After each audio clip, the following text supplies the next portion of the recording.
we go. Fill it. Yeah, we won. We did it! Okay, We'll time. There we go. Good work. Guys, we are smashing it. Oh god. Watch out, there's GG. No! I'm just stuck in Shelby's head. Oh, I'm dead. Down I go. Yeah, I feel. No, thank We had you. to- One got bits up. I got killed. Running. No, I've gone off. Same. Scott, I died. Oh no! Oh, I got. I didn't lose. That was a very no, delayed. no. Oh my god! Oh my god! Oh my god! Oh my god! No, I got knocked out. Let's go! No! 7 seconds. People would knock me off, you stupid stids. Sorry. Oh god, I can't see anything! Top 20, I'll take it. Oh, damn you, mate. Oh no! No! No! No! Oh, so no! Brush it off. It's a marathon. Yep, not a sprint. Okay, run, Tongas. Oh man, come on. I got her. Nice. What we're doing. It got me down so fast. Ah, take no. Oh, I saved myself. Keep running, you've got 10 seconds left. I got them all! Let's go! Nice. Nice. Coming in, Got it. Oh, yay, we did it! Beautiful.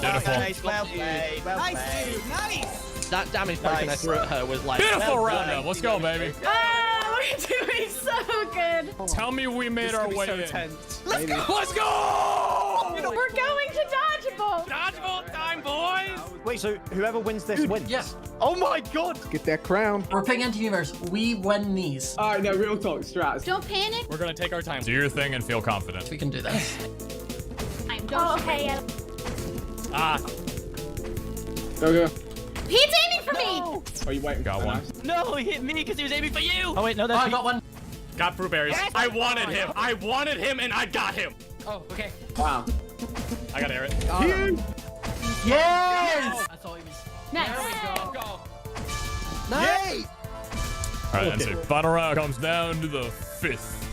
This is ridiculous. It's the only way dodgeball should be, shouldn't it? Oh, of course. We got this. This is the most fun I've ever had in my life. Let's go, boys. And balls. I got Sam now. Alright, 3, 2, 1. Nice. Oh, No. Come on, Shelby, you got this. It's just Shelby. Now double arrow, easy cut. Draw up. Shelby win the whole thing. I need to get one of them. Oh my god, shovel to clutch. Come on. I slowed down, Weston. Yes. Yes, sir. Yes! Let's go. We won it! Let's go. Let's go! Against the world. They said we couldn't do it. We did it. It feels good to be alive, guys. Let's go. Shelby, get in the middle. Oh, sorry. I was saying that my back hurt from carrying. Wow, what an NPC, guys. You're a winner, baby! Yeah, let's go. We're winners! Oh, that was beautiful. Scott, Yeah, I I'm want you to actually kiss gonna my cry. clock. Let's go, boys. my Good job. goodness.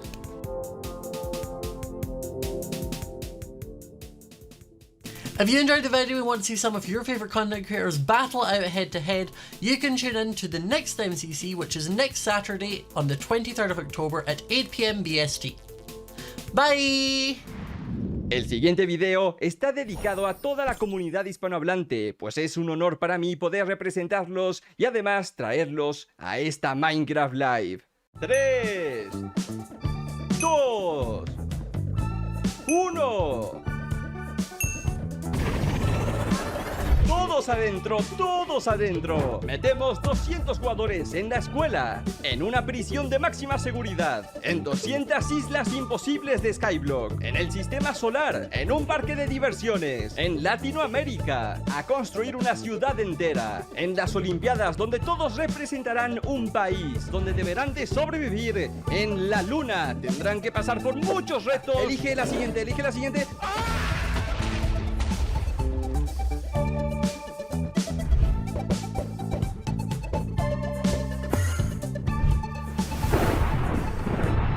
A continuación se enfrentarán contra el guardián oceánico. El primero que salte de este avión con vida y pase por los obstáculos de litras podrá ganar el premio. ¡Tenemos un ganador! Está cerca, lo ha conseguido. Todos tendrán que escapar de este barco y tener cuidado con el agua. Uy, ya tenemos a muchos jugadores eliminados porque se están cayendo.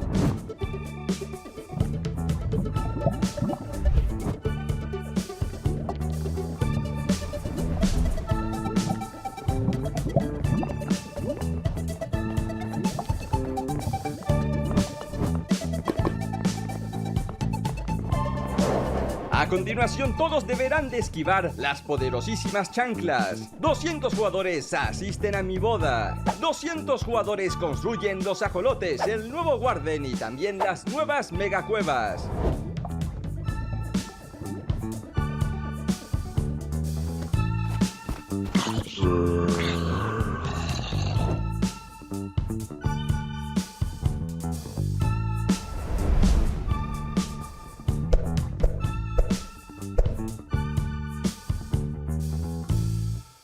Thanks to my community for so many moments shared in this event. You teach me, you challenge me, you inspire me. Thank you Mojang for allowing us to be part of the Minecraft history. Let's keep growing this beautiful community.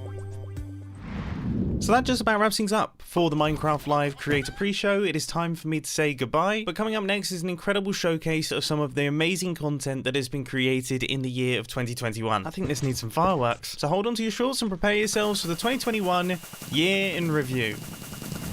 Glow squid. glow Glowy. squid. Oh, and an axolotl. Oh no! Yeah! I thought I got it. 哎呀，这个就是正好天王啊！没事，兄弟们，拿上我的齐天大圣金箍棒，棒他就完事了，兄弟们。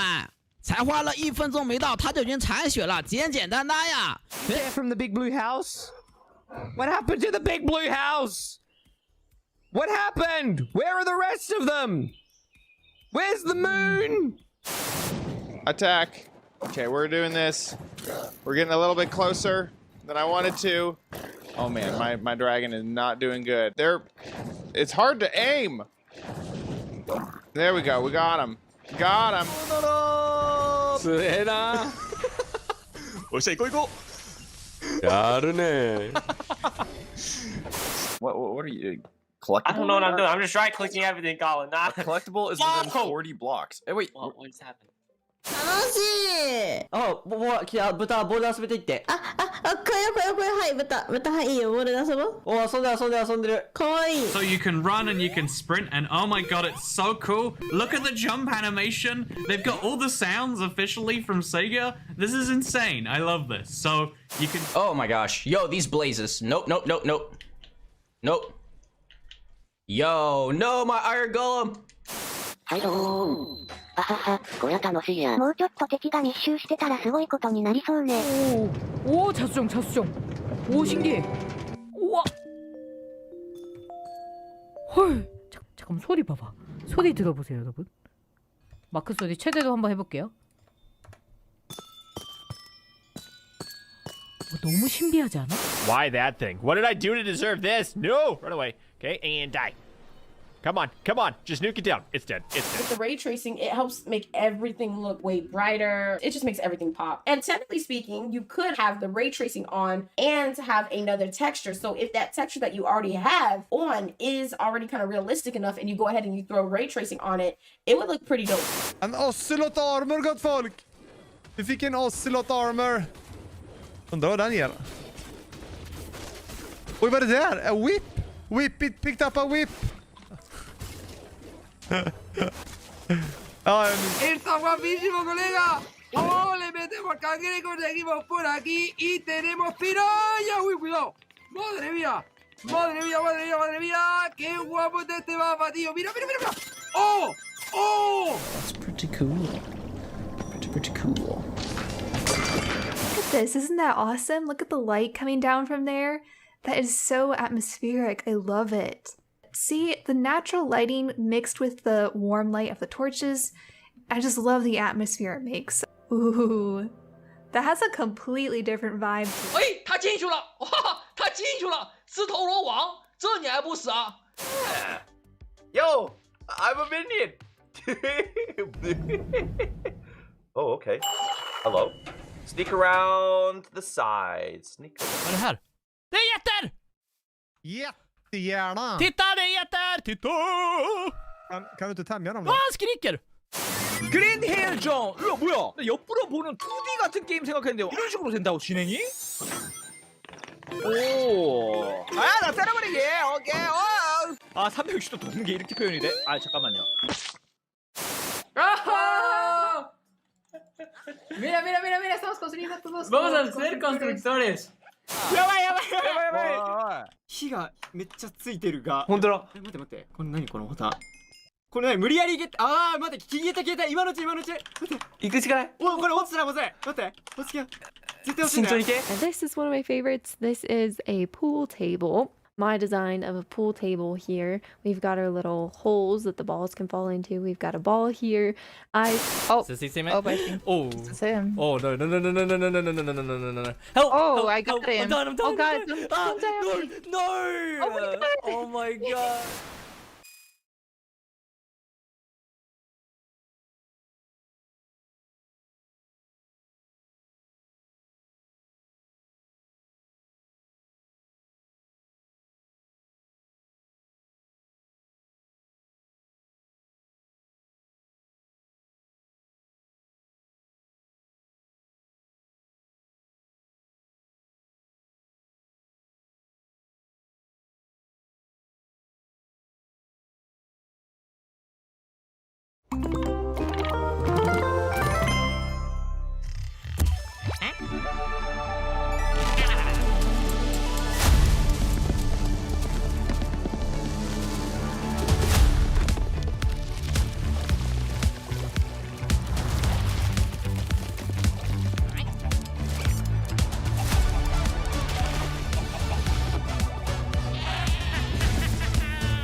Hello and welcome to Minecraft Live 2021. I'm your host and chief storyteller of Mojang Studios, Lydia Winters. We have an exciting show for you today, filled with all things Minecraft. You'll vote a new mob into the game, hear what's happening in Minecraft dungeons, learn how to design and play with your own Minecraft mob, find out the next Minecraft update, and much, much more. Seriously though, we have a packed show for you. The best part is that you get to hear everything directly from the cool humans making it, and they will give you the inside knowledge that no one outside of Mojang Studios knows, our best kept secrets, until we tell you all of them today. So let's do it.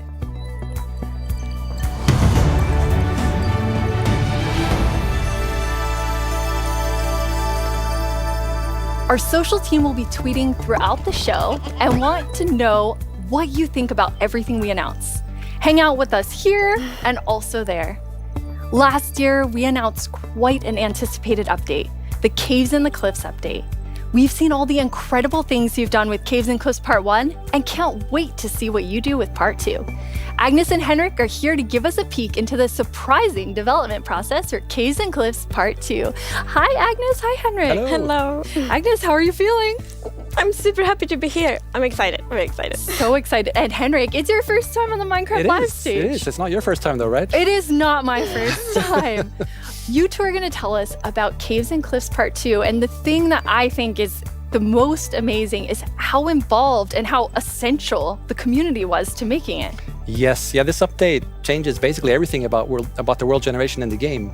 So we've added like massive mountains, massive caves, and it's been really hard to kind of balance that because we want to add all this new cool stuff. But when people are playing the game, we also want them to be able to encounter like the old familiar stuff. So this balancing act is really hard. So as designers and developers, when we test the stuff we built, how do we know if it's any good, right? How do we know if it's better? So we've needed a lot of help, and we've definitely gotten it. So we've been shipping snapshots, betas every week, and the people have been play testing and giving us feedback. And it's just been wonderful. It feels kind of like they're colleagues helping us to build this great game. That's amazing. And you have an amazing example of someone who took a lot of time giving notes. Yeah. For example, a player tweeted at me this wonderful big picture showing like across different snapshots in the same location what changed across different snapshots, and offered some opinions on that and some feedback. And this kind of stuff takes a lot of time to do. It's research that the users are doing for us, and we get a lot of this stuff, and it just saves time, and that's time that we can use, of course, to make the game better. That's so amazing. Yeah, it truly is. And I mean, this is like the biggest update we ever done, and we couldn't have done it without the community. Oh, that's incredible. And I know you were kind of nervous when you decided to split the update and like tell everyone about that. Yes, I mean, it's a very big decision, and we took it together as a team. But yes, when it was time to announce it, it was quite scary. But we thought the best thing is just to be transparent, because like as we know, like Minecraft is crafted together with the community, and then it's good if we just are as honest as we possibly can. And then when we did announce it, everyone was just so caring and understanding, and it shows we have the most beautiful community. So yeah, thank you. We absolutely do. And it was so nice as a team to be able to not rush it, since this change is so big, to be able to do it properly and take the time and really do it well. So we're super thankful that we got so strong support for it. That's awesome. And I mean, sometimes during the development process, like things change and you decide you want things to be bigger and better, which kind of moves them to a different timeline. And I know we have one of those today. Yeah, we do. So we have been working quite a lot on like the Deep Dark, the Warden, and the Skulk Sensor. And we're so excited about this, and we know everyone is.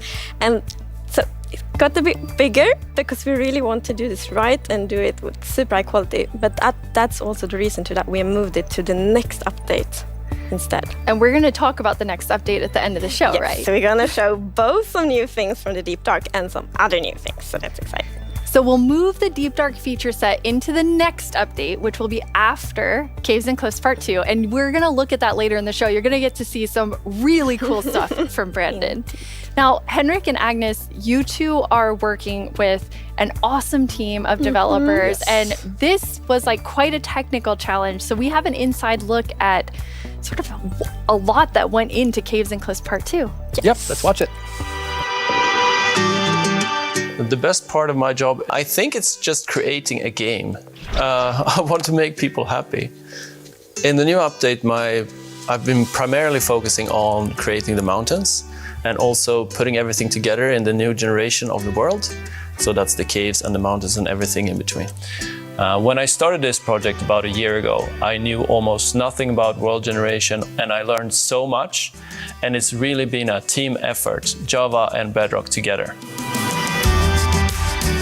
In this update, my role is to bring to life the cave part, and together with our colleague who work on the mountains, we present to you the cliffs and the caves update.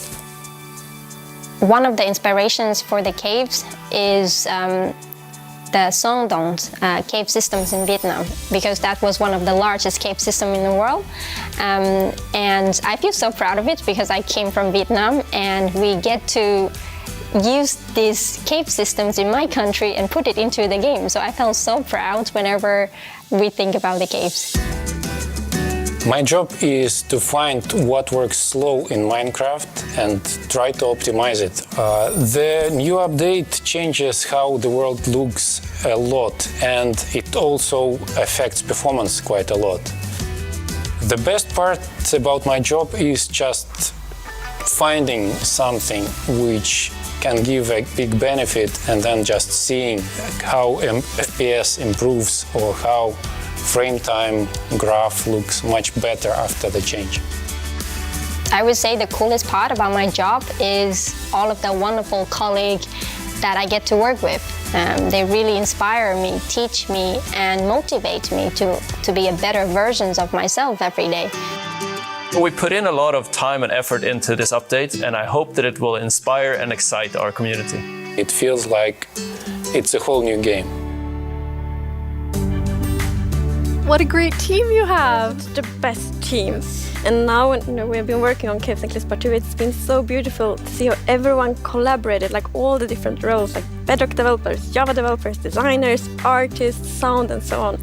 So yeah, it's been so good. It feels like when you get a diverse group of people together in a room like that, even if it's a digital room, I guess, then and all focused on one thing like this, it feels like there's no problem you can't solve. Plus, it's fun. That's amazing. And then you add our community. They're doing bug tracking. They're just everywhere giving us notes and feedback and telling us what's working. So you add that to an amazing team, and it's really incredible. We really want actually to highlight everyone that helps us with the public bug tracker we have. So many players report bugs, and then we also have the moderators and helpers, and they help us so much with like categorizing, finding duplicates, asking for additional information, and it's extraordinarily helpful. We have a really amazing community. Now, you two have been, and actually the whole team has been just kind of sharing images and seeds as you're finding things, and you put together some really awesome worlds for us to look at. We did.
Wow, they're beautiful. Yes.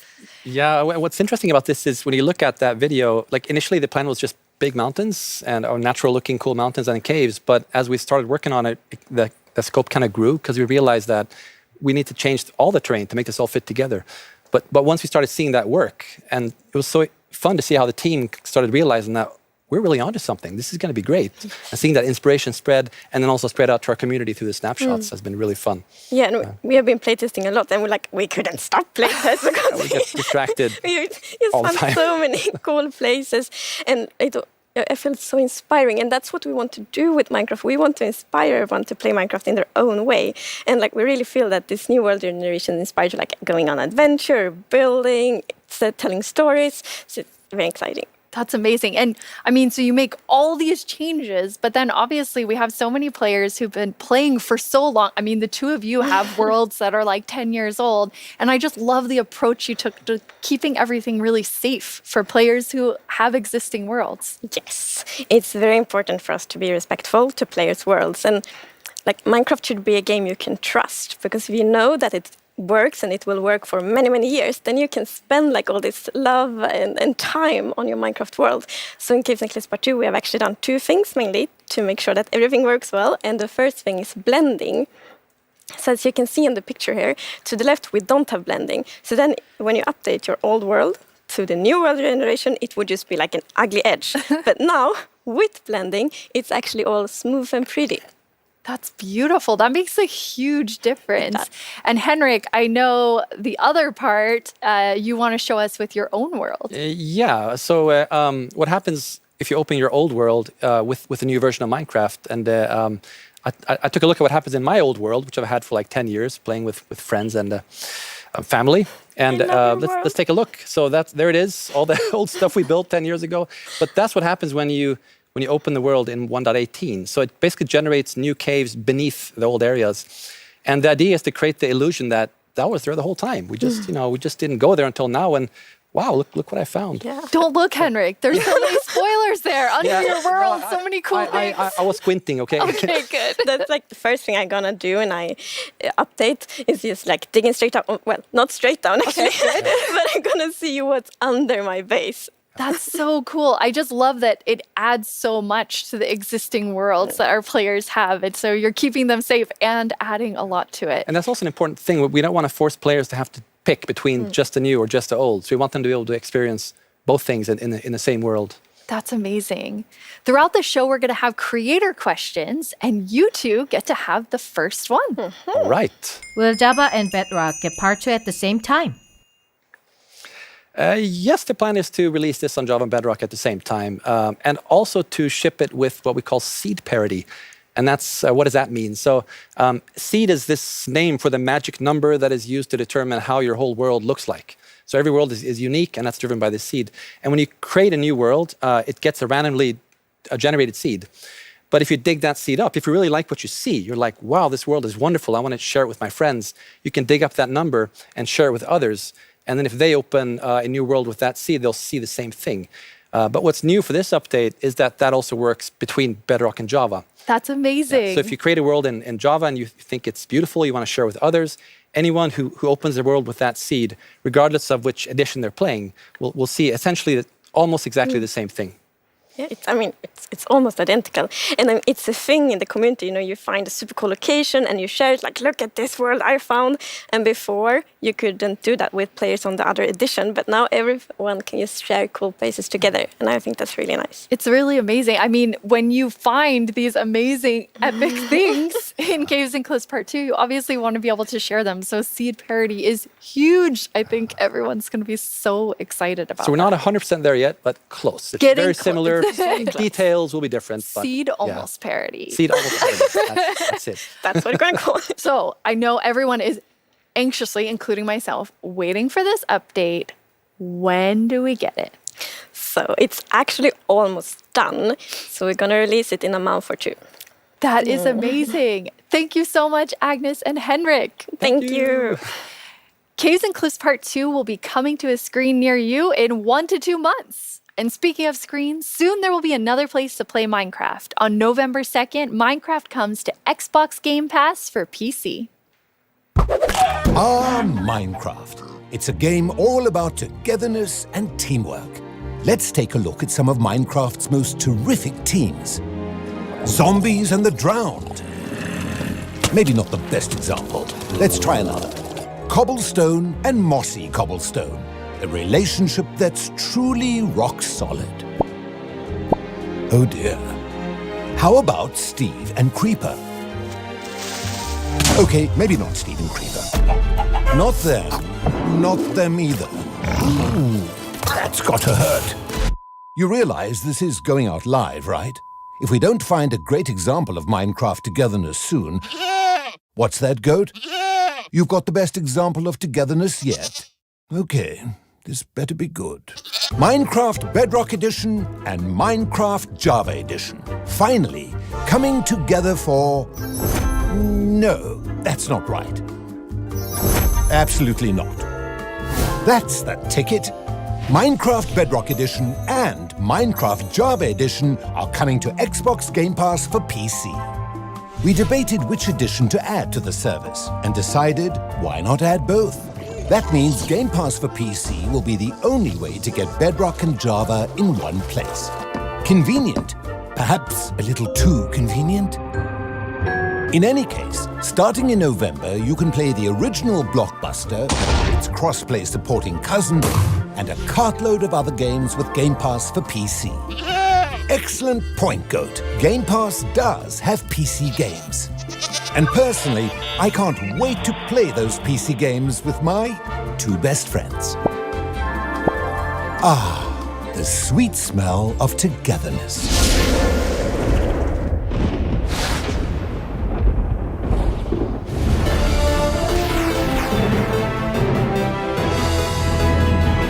Hello, Minecrafters of the world. I'm VooBooey, and I'm back yet again to help guide you through this year's incredibly important and potentially life-altering vote. Remember the Phantom? For an amazing mob that will be added to Minecraft. For those of you who haven't been a part of Minecraft Live before, here's how it works. Our developers came up with 3 different mobs that they think could potentially be a great addition to Minecraft for a variety of reasons. But you, the community of Minecraft players around the world, get to decide which one gets further developed and brought into the game in a future update, and which ones will live on only in our hearts as what could have been. Like you, little baby. I'll never forget you. Moving on. The actual winner of last year's intense mob vote was none other than the glow squid. If you haven't run into these majestic creatures swimming around under the stars on a clear night, you are really missing out. But that was last year and this is now. So here's what you need to do.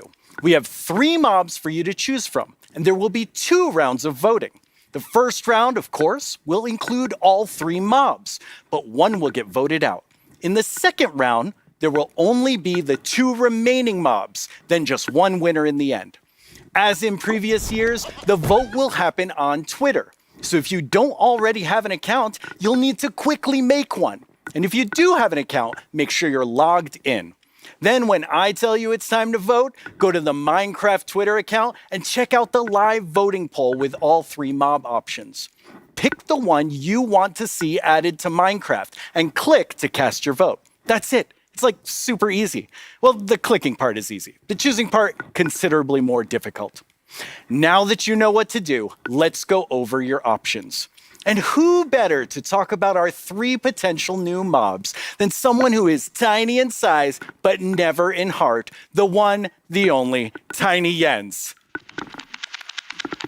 Hey, Tiny Jens. So, can you help by telling What? I can't hear you. Hold on. Oh. I'll come up to the surface. Okay.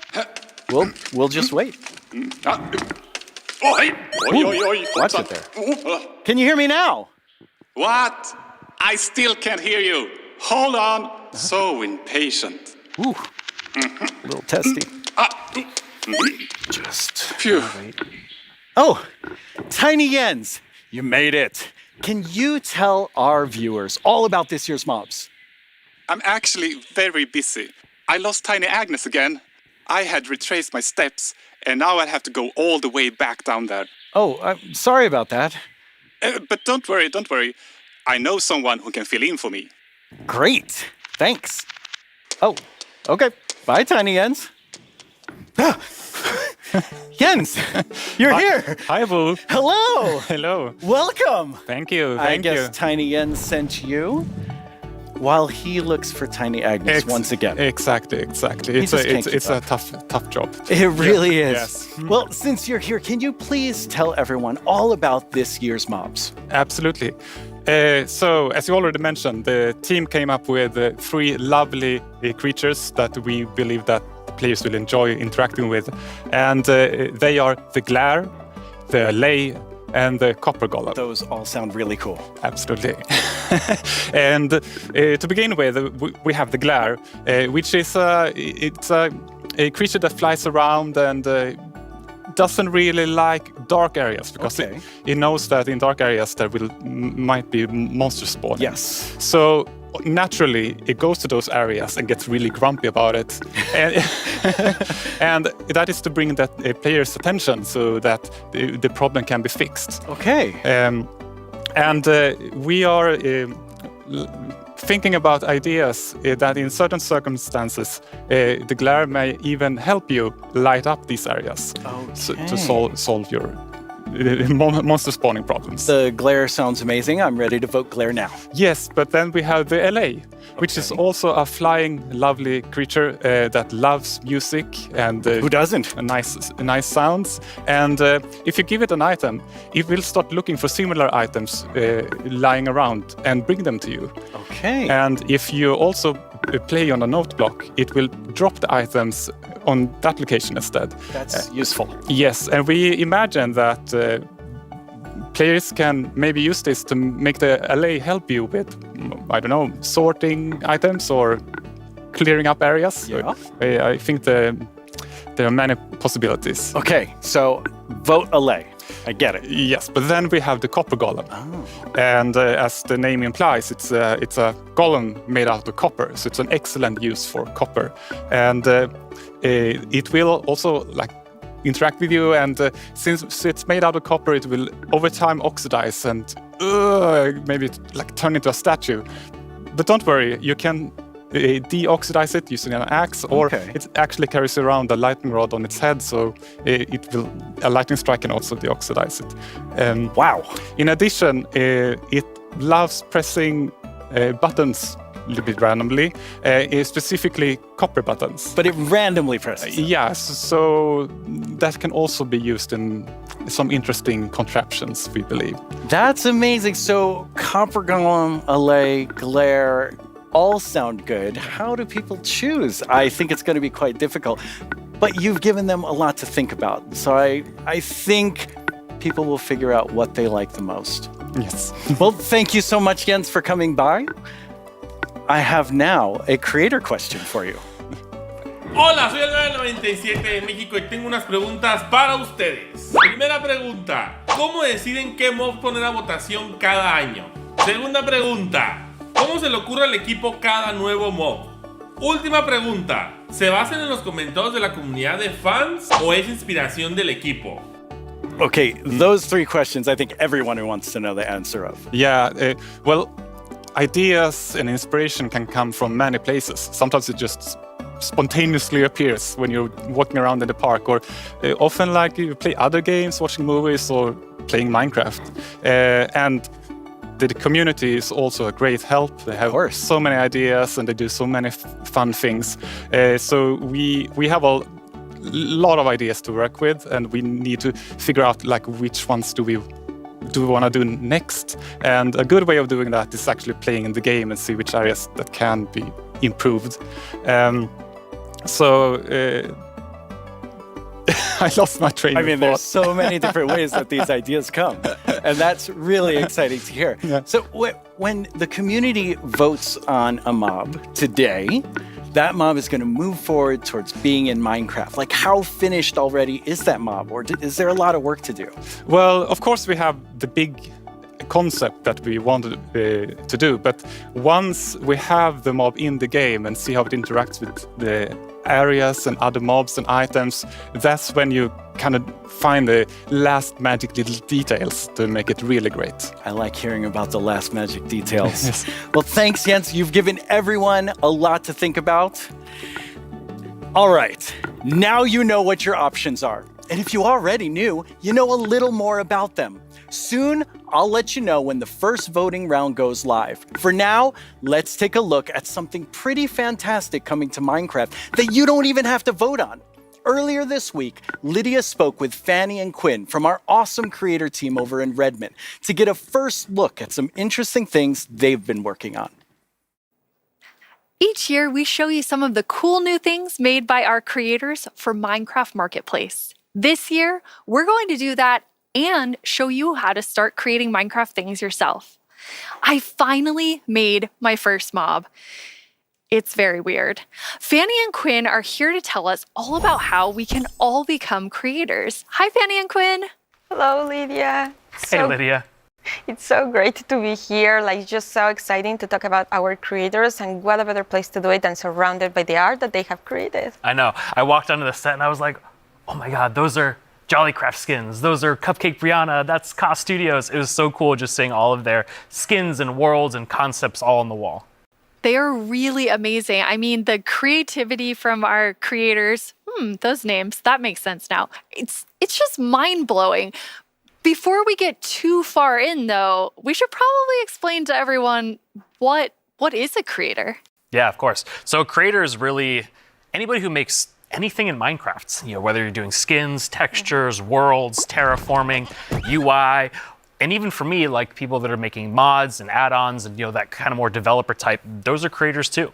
Definitely. For me, the way that I always like to think about it is that a creator is anyone that makes something in Minecraft and then shares it with someone else. And that can be like little Mac sharing it with their friends at school, or that could be a team of creators that sell something in the marketplace.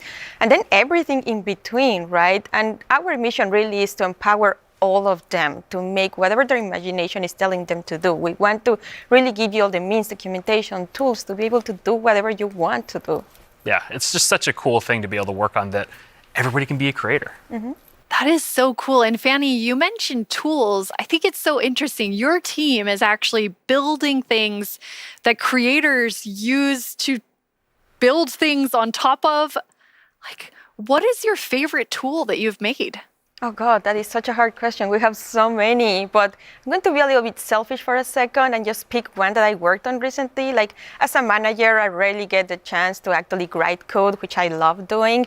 And this time we had a game jam, and I actually picked a creator community request, which is like implement a damage command that will help you like do cool effects with other mobs. And I just worked with a designer and we created this together. And I'm so excited to know that the team is actually now taking my code and is going to ship it for real very excited about that. Yeah, that was just so cool that you're able to do something just in a game jam, and then it turns into something real that our creators can use. For me, my favorite is the structure animation. Last year, we shipped a map called Suburbia by Jiggerbob that is basically this world that you can manage your city, create plots for commercial, residential, balance your economy. And every single time you place one of those plots, it animates layer by layer by layer, adding just this immersiveness and polish to the map that just makes it, I don't know, above and beyond.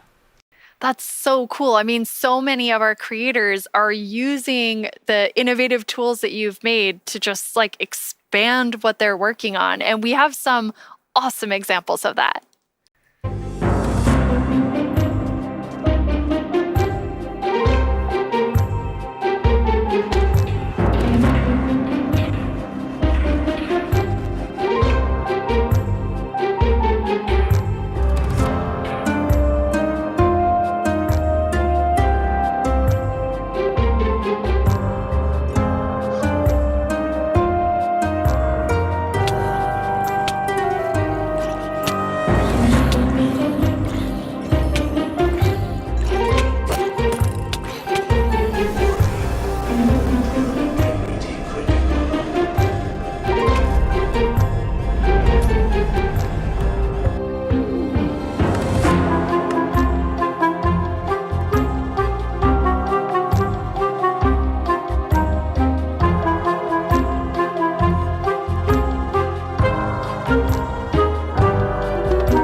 I love how many examples there were of creators just using those tools in all different ways.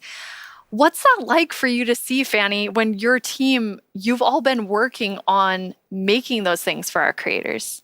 It's definitely one of my favorite parts of like working with creators. You just give them one tool or two and they will make these crazy, amazing things. Like many times I see their creation, I'm like, how did they even do that? Like I know they're using our tools, but I don't know how they did that. It's so crazy. It's mind-blowing sometimes just what they're able to do with just the small little things that we give them. That's really, really cool. And we have a creator question for the two of you. Hey everyone, I'm EYStream, a Minecraft YouTuber, and I've got a question for you. Are these awesome features just for people who have experience in modding or creating content? And if we wanted to, how do people learn more about these features? It's such a great question because the answer is no. They aren't just for, advanced modders or people that have been in the community for a long time. We actually just launched a new website we call the Learning Portal. It's on minecraft.net/creator. And on that site, it basically links out to all of our resources to how to learn how to become a creator, learn how Minecraft content creation works. It also links out to our brand new documentation site that allows you to just go super deep into learning the components and learning entities. And then the coolest thing that we added, which is how we made our mobs, is we use the Minecraft entity wizard, which is created by Yanis, and it's a Blockbench plugin that allows like super easy creation of mobs that you can add to your own Minecraft game. Hello everyone, my name is Yanis. I'm a software developer and Minecraft content creator. In 2017, I started to create my own 3D modeling program called Blockbench. The program is all about creating boxy, pixely models, which makes it perfect for the Minecraft art style. Today, Blockbench supports many Minecraft formats, ranging from Bedrock Edition add-ons to Java Edition resource packs and mods. The program is used by Minecraft creators all around the world to create models, animations, and player skins. Almost all 3D models you see on the Minecraft marketplace were made in Blockbench. And it was even used to design some of the new vanilla mobs, such as the goat and the axolotl. This summer I've collaborated with Mojang to create a new plugin for Blockbench. The plugin makes it super easy to get started with add-on creation, by generating everything you need for a custom entity in just a few clicks. I'm going to demonstrate the process by making a simple grizzly bear. To install the plugin, I'm heading to File, Plugins, Available, search for the Minecraft Entity Wizard, and press install. That brings up this handy shortcut on the start screen. Let's go! I'm going to pick a preset that looks similar to the grizzly, like this polar bear, and I'll use the same for the behavior. Okay, now the add-on is created on your computer. Now let's start customizing our model using Blockbench. For this example, because we already have a bear model, I'm just going to recolor the model. Of course, you could also change the whole model to turn it into something entirely different, like this butterfly that I made, and is based on the vanilla bat.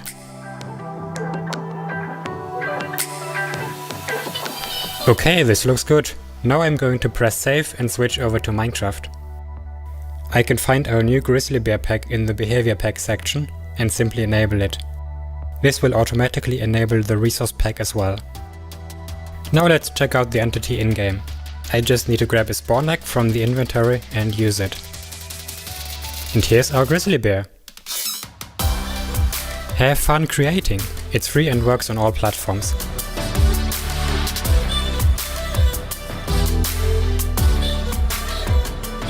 I already told you all that I made a mob, but actually all three of us made mobs because we wanted to showcase that anyone can be a creator.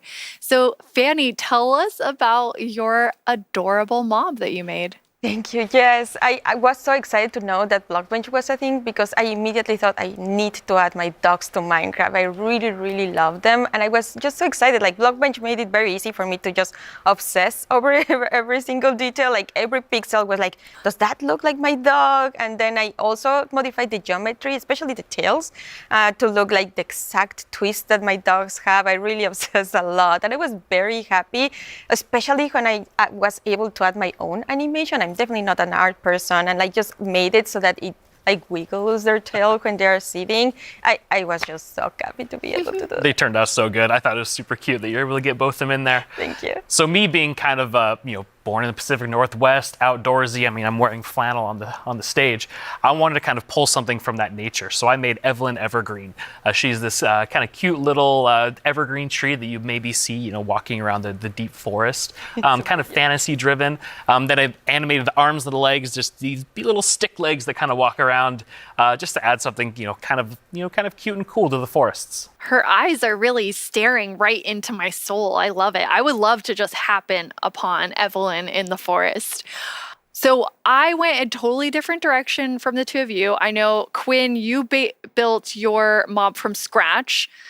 Fanny, you built yours on top of a wolf. I built mine on top of something. I did not animate. I just wanted to do the beginner's course of Blockbench. And so I made something very near and dear to my Florida heart with a twist, which is what I'm calling an axolotl, and an alligator. It's kind of like a little dragon. It does look like a little dragon. It's a pretty good mashup there. I think it's great. Yeah, I thought an alligator and axolotl would be super innovative when added together, but it does just look like a dragon. But I'm okay with that because I am a creator now based on your definition, because I made that and I showed it to all of you, which seeing something that you make in a game that you've played, for me for 11 years, it was amazing. It is so rewarding, really, to be able to just do that. So we encourage you all to try it. Like if someone that paint is the only skill that I have, I know everyone can do it. So please go install Blockbench and try it out. We would be so incredibly proud to just see everything that you have built. We would love to see it. Yeah. It's available on all the platforms, and just post them on Twitter, post them on wherever you do, and we'll probably run across some of those, and we love seeing them. Oh, I can't wait to see what everyone else creates. And I mean, I think that our mobs are definitely ready for the mob vote next year, so we don't even have to work on anything else. These three are perfect. I'm gonna have to talk to the team about that. So we're not professional creators, obviously, by our mobs, even though they're lovely. But Quinn, you get to work with people who this is their full-time job, making Minecraft content for Marketplace. What is that like? It's something that I'm just immensely proud of. Being able to see so many people engage in the marketplace and allow creators to become full-time Minecraft content creators as their careers. I think it's incredible too, because the marketplace doesn't just support these huge studios, but we also have really small independent creators that make just texture packs, or like Charloquin Schematics, that's just a family on the West Coast that makes their own worlds. And the fact that the marketplace can support all of them and make it their full-time jobs is something that is just so cool. There's so much new content that our creators have made that we put together a video with some of our favorites from this past year.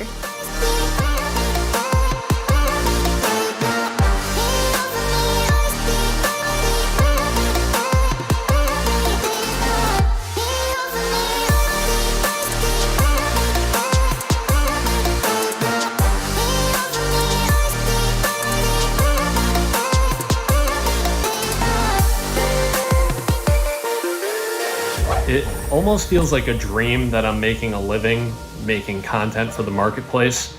It is the best job that I could possibly ask for.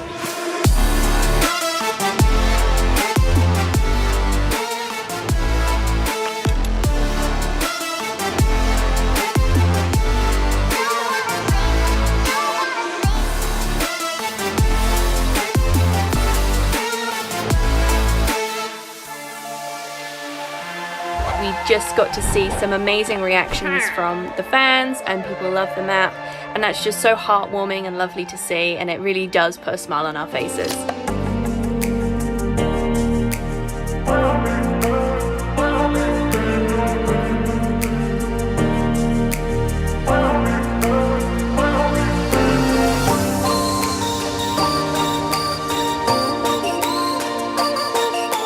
The thing I like most about creating inside of Minecraft is the community that's been built up around it.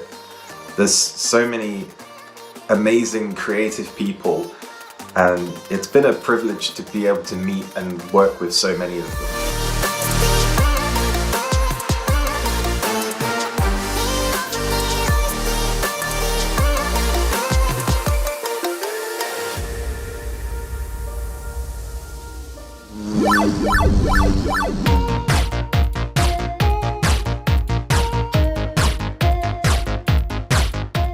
The end of podium in the middle.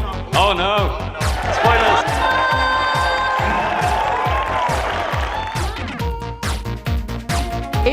Wow! We're kicking things off with the announcement of the we're gonna tell you right now. The update Aquatic. Village and Pillage. Seriously, like, I'm so excited. Bees! Bees! Let's look at some bees. To finally have a Nether update. Holiday update will have the cats, pandas, bamboo and scaffolding. Caves and cliffs update. David Niesagen.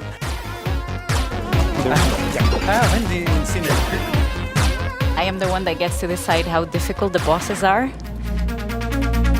こんな感じで The results of the first vote are in. The winner is Tiger! Mountains. It's the Glow Squid! This is your chance to have a say in what goes into Minecraft.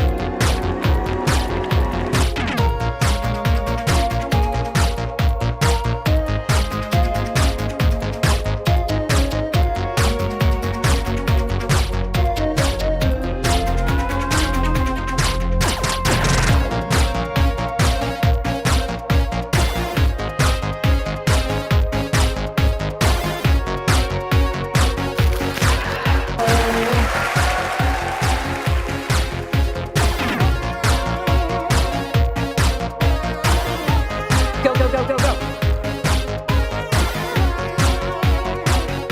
What should I do now? Moppy!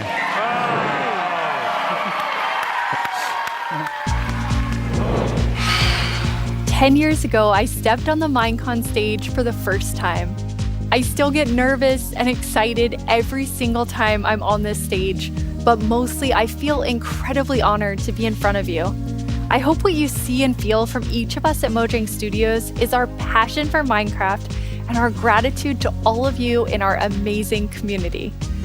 Okay, now before I get even more sappy than I was, let's head over to Vu and hear more about the adorable mobs that you must pick between.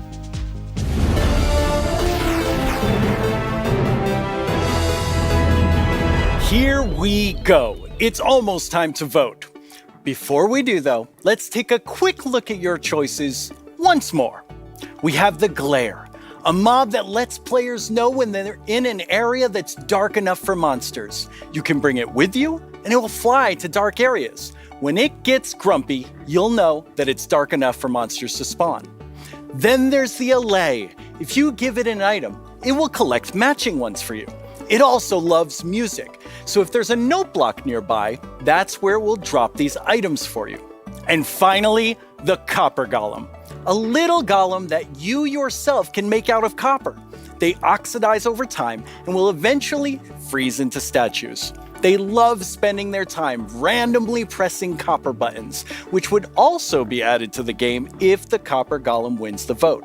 So those are your choices, and they are all so amazing. How will you choose? Jens gave us a lot to think about, and now you need to decide which mob you think you'd enjoy the most during your time playing Minecraft. Any of them would be useful, but choose your favorite and go vote for it now. Yes, that's right, the poll is now open. To cast your vote, make sure you're logged into your Twitter account, go to the Minecraft Twitter account and find the freshly launched poll with all 3 choices. Don't forget to click on the mob you most want to play Minecraft with.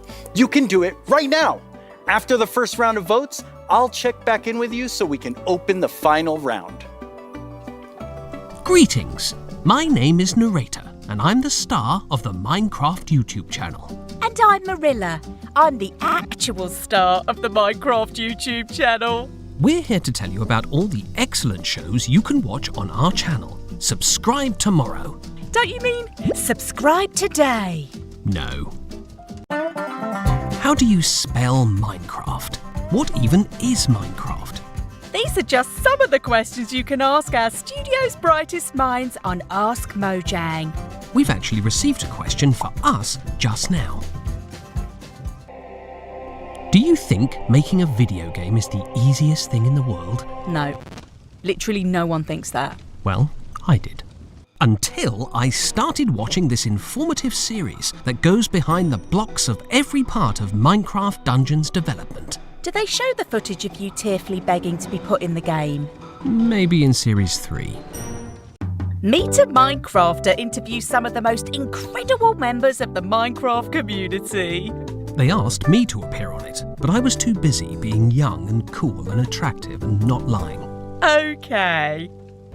With so much happening in the world of Minecraft, it can be easy to lose track. I myself only recently learned that blocks have been added to the game. Subscribe to our channel and you'll be the first to see our announcements, trailers for new updates, upcoming games, and the exciting future of Minecraft. Are you sure that's the right footage?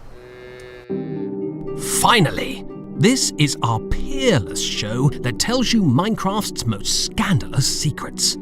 Every month, We're out of time. Bye!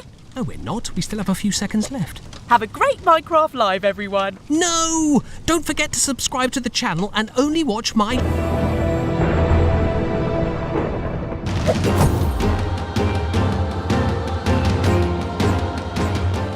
Now let's welcome Laura to talk all about Minecraft Dungeons. Hi, Laura. Hi. So you have a pretty cool job at Mojang Studios. Yeah, I think I have the coolest job. It's sometimes difficult to believe, but I'm the lead designer of Minecraft Dungeons, and that means that I get to decide a lot of small things and details and bring a lot of ideas to the table, so hopefully make the game a bit better. That does sound cool. Yeah. You and the Dungeons team have been working so hard recently, and you've recently had a couple of really cool releases. Yeah, it's been crazy.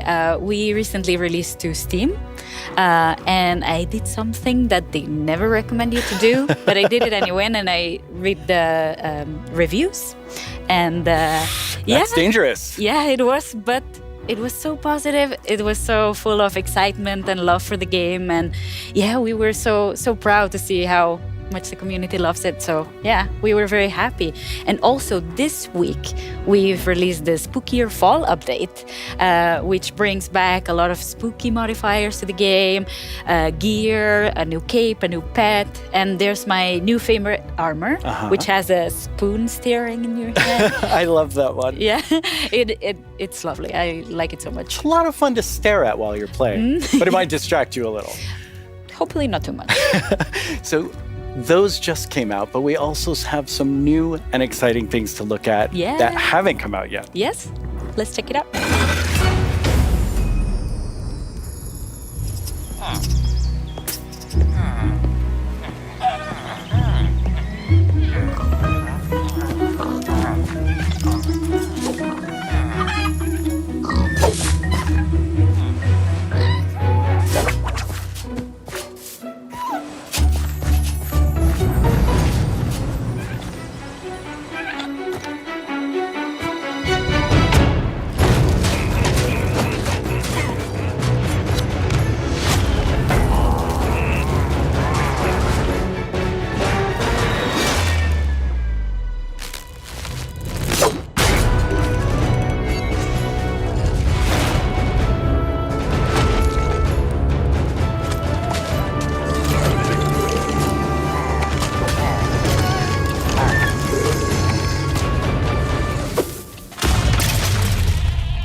That video is so exciting. Yeah, I love that trailer so much. It has so many details.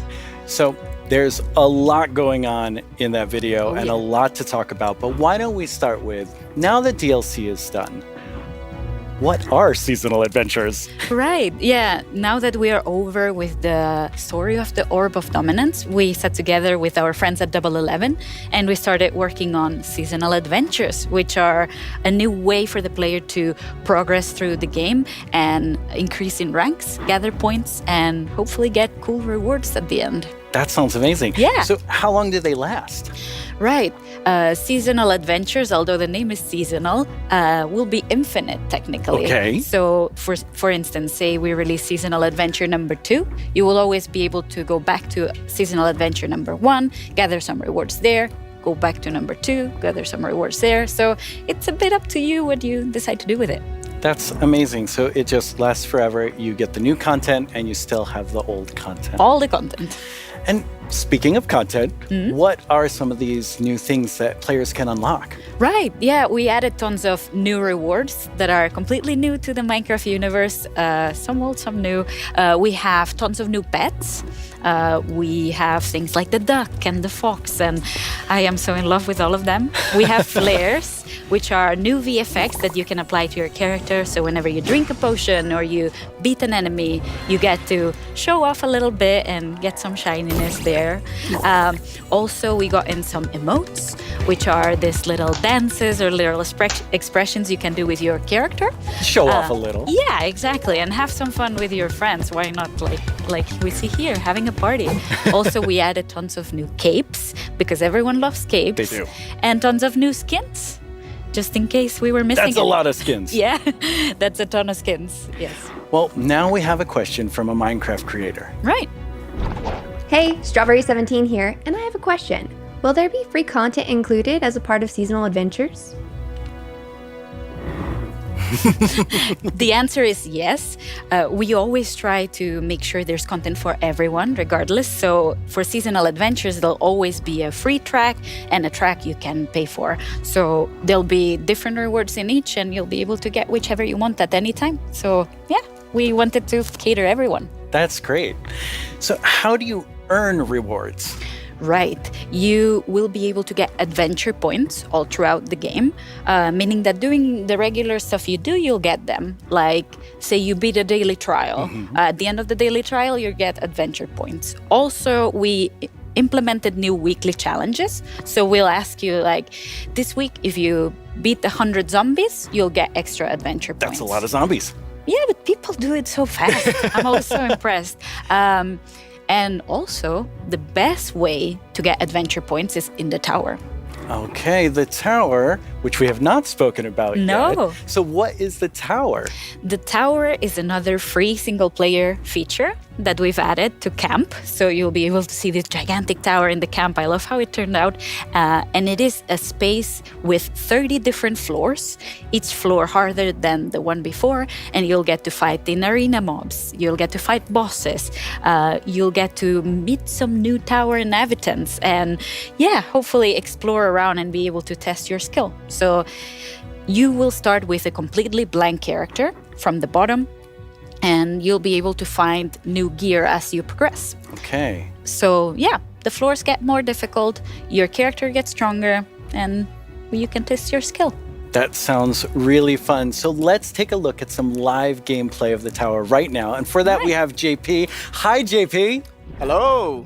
How do you like my throne? I think you stole that throne from the Arch-Illager. I think he stole it from me. Looking Speaking so of sharp. my stuff, let's go loot the tower. Nice. So what are we seeing here, Laura? Right, so we prepared some special floors to showcase here. So this is an example of a very early floor in the tower. So if you see JP's tower avatar has very little amount of gear. And yeah, you'll be always have the context that you're high up in the tower, Looks right? so cool. Yeah. We also wanted to make sure that the tower was this whimsical, magical space. So yeah, we have a boat, we have a river, why not? So you'll be able to find a ton of magical spaces and new characters to meet. So yeah, this level is quite easy, as you can see, since it's very early on. Yeah, JP's doing really well. Yeah, exactly. Oh, and we can see a sneak peek up there in that balcony. That's our tower keeper. Very cool. Yeah, that's a character that will guide you through the tower and yeah, will guide you around and ooh. Wow, JP did really well. Yeah, Maybe it was, he was a little so fast. too easy. Yeah. So each of these levels generates itself, but you can come back for up to 2 weeks and replay the same thing. Right, yeah, our tower runs will be seeded and they will change every 2 weeks, meaning that for 2 weeks you'll be able to learn what happens in every floor. So say I reach floor 5 and I get defeated at floor 5. So then next time around, I'll remember, I should have chosen a different weapon and then I bet I could have done it. So yeah, you can share those tips with your friends and you can learn together how to go through the tower. Yeah, practice and get better. Exactly. All right, let's give JP a real challenge now. We're Right. going to go up the tower to a much higher floor. Right. You ready, JP? Let's do it. Right, so here we've prepared a sample of what a harder floor could look like. So we try to add new exciting combinations of mobs that we've never had before. So JP is right now fighting jungle mobs, but there'll be ice mob together with them, and there'll be some new mobs. Here you can see some tower wraiths that spawn fire in different new combinations. We also will have tower guards, which are extremely bulky guards. We even have a guest in the mix, and JP is getting sniped by it. So we're getting yeah, that's a tower guard right there. So yeah, we're getting tons of new combinations and new ways to experience the game and defeat mobs and find strategies. And Gas looks really difficult. yes, it is. JP's not doing so good right now. No. Let's see. Oh, JP, that was a valiant attempt. Yes. Really, really good. That was so good. So you've talked about so many new things, but Yeah. when will people get to see them? Right. We'll get to see them. Hopefully everyone will get to play in December. December. So very, very soon. That is very soon. Thank you so much, Laura, for coming by. This is all very exciting. Thank you for having me. Let's take one last look at some gameplay from the tower.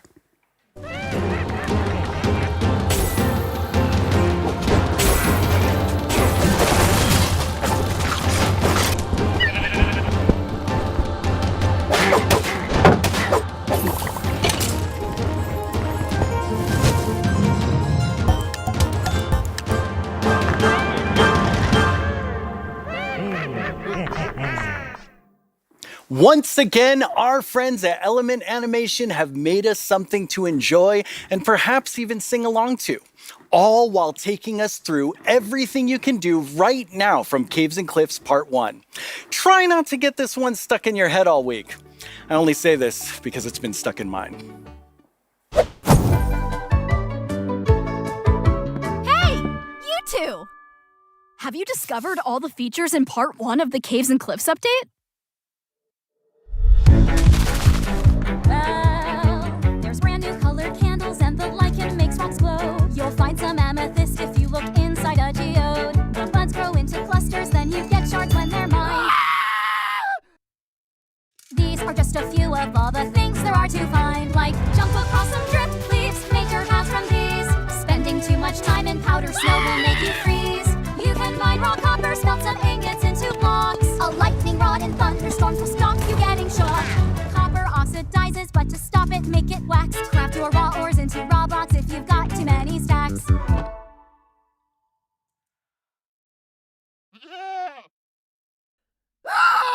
You can find axolotls in the water underground. Put them in your bucket, you can carry them around. There's glow squids way down here, they fill their caves with light. Make a sign using their ink, make the glow frame super bright. There's dripstone blocks and deep slate versions of the ores. There's so many things here to explore, and there's so much more.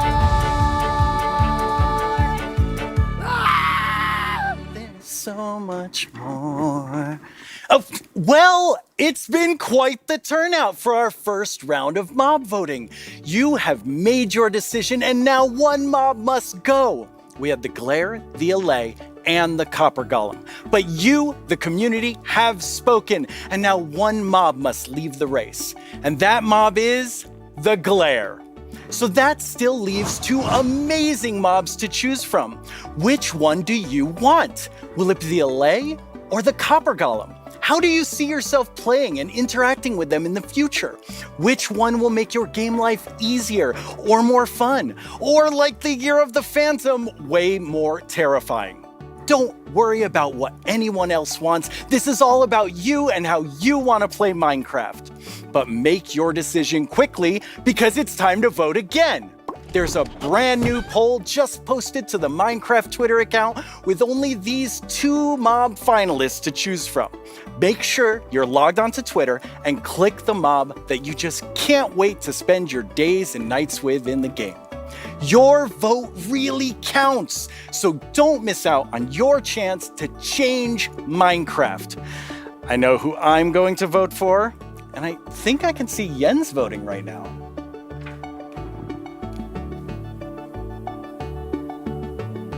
Okay, so I know this will come as a surprise to pretty much all of you, but I definitely didn't love everything about school. Maybe that would have been different if I had Minecraft in my classes. Minecraft Education Edition is available for schools, homeschools, and after-school programs.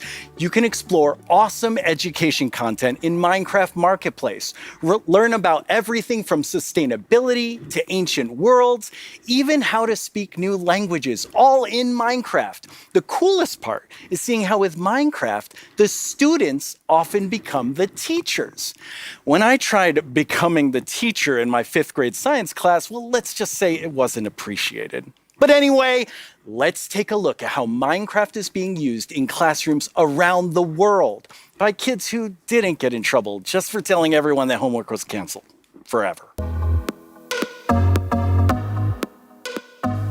Young people all over the world are using Minecraft to explore issues that matter like social justice, climate change, and indigenous rights.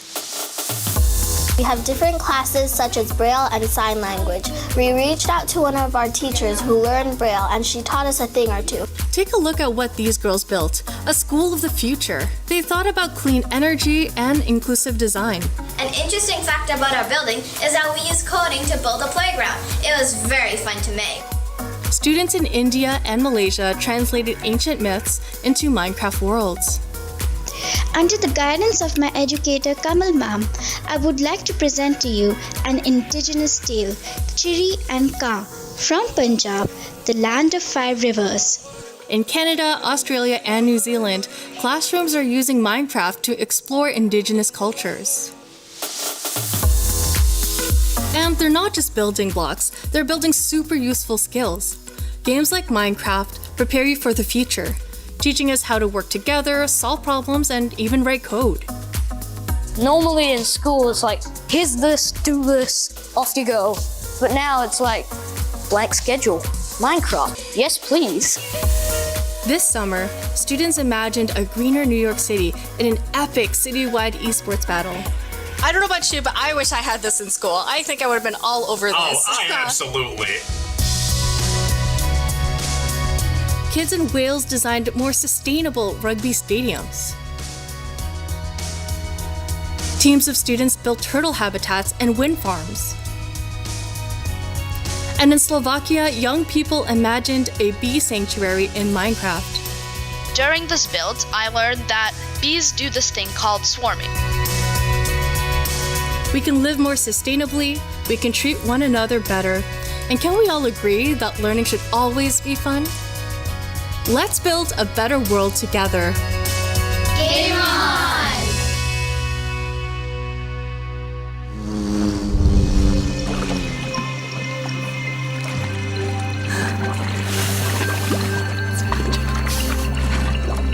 Now it's the big moment. Let's talk to Agnes about the next update. Welcome back, Agnes. Thank you. How's the show felt for you? Super good. I think it's a really fun show. And also, of course, we've shown so many exciting things. Absolutely. I mean, I'm feeling quite nostalgic since this is number 10. And I have to say, I was the 7th employee, the first woman on the team. And when I see you leading Minecraft, I just feel so excited about where we're going. Thank you. That was very sweet of you. And of course, many that lead it together. But I'm like the creative lead, and I'm super happy about that. But it feels quite surreal because I also used to be a Minecraft player and love this game, and I'm very happy and lucky to be here. Yes, I think we all feel that way, and it's so cool having so many people on the team who play and love it and care about it, and we all feel like. We are part of the community too. Yes, we definitely are. And now, Agnes, you are going to reveal to us what the next update is. Yes. Okay. So the next update is called the Wild Update. The Wild Update sounds very, very intriguing. So what does it encompass? So the word wild mainly means two things for us. So the first thing is beautiful nature. And the second thing is really scary challenges and adventures. Oh, that sounds awesome. And so what we're going to do is we're going to have some of our gameplay designers come and tell us more about specific things about the Wild Update because there's these different parts to it. And we have the first one here, which is our Deep Dark expert, Brandon. Hello. Hi, Brandon. Welcome. Thank you. So we've moved the Deep Dark into this update. Can you talk to us more about why? Yes, one of the biggest things about the Deep Dark and the Warden and the Skulk is that it's just expanded, it's gotten bigger, and we really wanted to make sure that we did this right and that we didn't just rush it. That includes even unique loot inside the Deep Dark as well. And we also want to make sure that let's actually look at some of the new things that we have in it right now, which is the ancient cities. That's awesome. I can't wait. Oh, wow.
Wow, it's like both beautiful and terrifying at the same time. Like I have so many emotions when I look at that deep dark biome. Yes, I mean, we really didn't want the deep dark biome to just be, caves or just skulks spread around. We wanted it to add a bit more mystery to it. And there's this ancient city, and what is it doing there? We're not going to tell the players. We're just going to let them go throughout and explore and see what they come to. And there's even this ancient structure in the middle of every single city, and it's got something interesting about it that you're going to have to explore in game. It's really cool. I like it feels like a place you want to explore. Yes, I love that it really deepens the mystery of Minecraft. Like Minecraft is all about player stories, and Deep Dark definitely inspires the storytelling, I think. That's so cool. And so last year you showed us the Skulk sensor, but I know you've been working on a little Skulk family. It's a Skulk family. Is it that maybe they're not so cute. They're not so friendly, no. Yeah, last year we focused a lot on the Skulk sensor, but since then we've kind of been trying to figure out what do all the different blocks in the Skulk family do. And one of them actually is something called a Skulk catalyst. And the main thing about the Skulk catalyst is it's actually what causes the Skulk to spread. As you can see here, whenever a mob dies, such as a zombie, near the Skulk catalyst, it actually spreads Skulk underneath it. And the amount is based on how much XP that zombie would have dropped. Wow. So, the Deep Dark, it's kind of overgrown with all these Skulk blocks, so that means that lots of mobs must have died there. Quite a lot, yes. Make it less scary. Oh, and as you can see here, when you mine some of the Skulk blocks, you actually get enchanting points. Yes, and of course, if you still want to get some of the blocks for decoration or something, you can just use a Silk Touch. And then we have the Skulk Shrieker.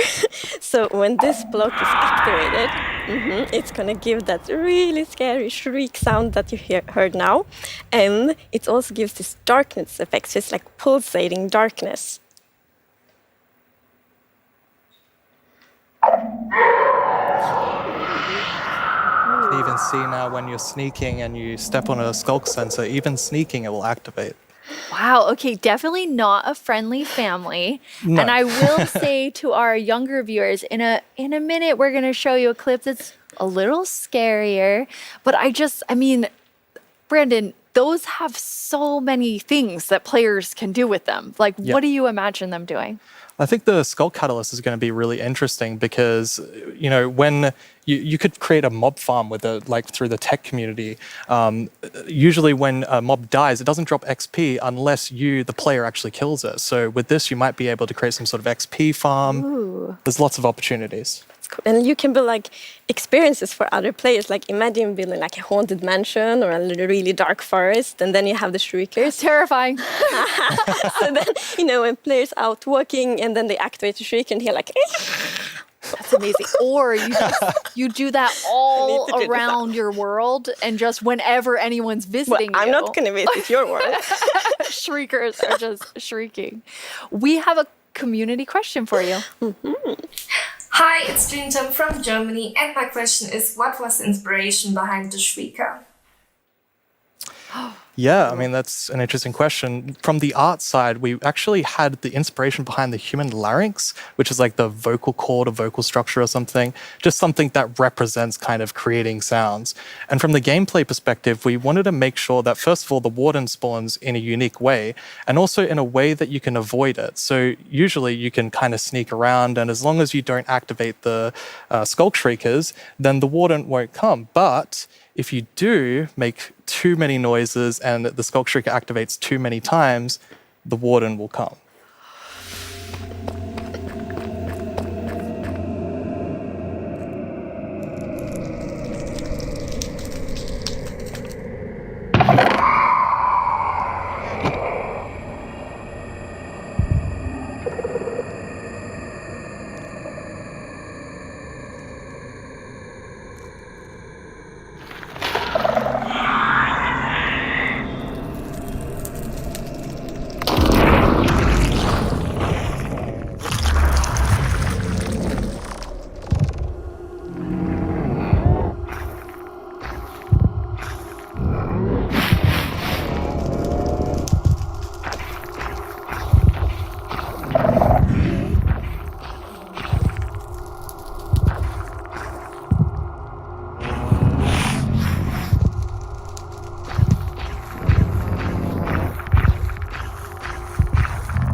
I'm kind of back to thinking that the Skulk family is very adorable and sweet after seeing that. Wow. There is a lot there, Brandon. Definitely a lot to unpack. I mean, the first thing is that the warden actually emerges underground. So that means you know that wardens are kind of in the deep dark, in the walls, under the floor. And it also has developed a sense of smell. So, of course, you can sneak around and try to be, quiet and not to get detected. But unfortunately, the warden's still going to be able to sniff you out and find where you are. And if it sniffs you while you're really close by, then it's going to start noticing you. Wait, so basically the warden is like, smell that? It's happening. And just like going for the Pretty players? much, yes. It's not going to be fun for you. No, and I love that we're adding that sneaking gameplay, because we haven't really had that before. So, we are in the deep dark, everything's super dark, and you're sneaking, trying to find the treasures, trying to avoid the warden. I think it's something really exciting with that. It's really, really cool. I mean, I think you have definitely upped the terrifying level, Brandon. And I just love how much you've expanded the deep dark to feel it's so immersive. Yes, definitely. It's really amazing. Thank you so much for joining us and scaring us half to death. No worries, that's my job. He's so expert. Like, if you want to do something scary, it's like, Brandon. Thanks, Brandon. Thank you so much, Brandon. So, Agnes, the deep dark is one part, this sort of very adventurous side of the Wild update, which the name is starting to really become clear after talking to Brandon.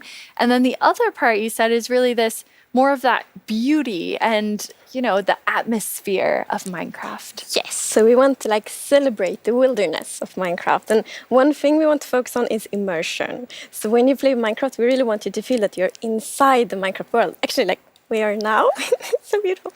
And we also want to focus, or have focused, on biome diversity. So we want to find a unique identity for different biomes. For example, the birch forest, as you can see in this beautiful concept art.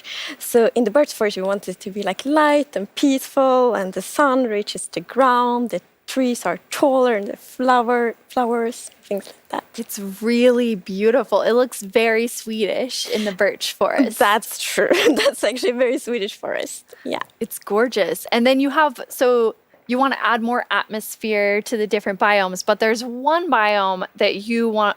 I would say you're giving it quite an overhaul. It's getting a lot more in the Wild update. Yes, that's true. And that's the swamp. Oh, our art team is just so amazing. It's such a beautiful concept art. And as you can see here, the atmosphere is really different from the birch forest as well. It really is. It's amazing. So we have another one of our gameplay designers here and our swamp expert, Corey. Welcome, Corey. Hi, Corey. Hey, it's absolutely wild to be here. Oh no, Corey. The puns are so quick to start. It's Corey after all. Yeah, it's very on brand. So you're going to tell us about all of there's a lot of exciting things coming to the swamp. So what are we getting? Yes, there are a lot of awesome things coming. The first of which is the boat with the chest in it.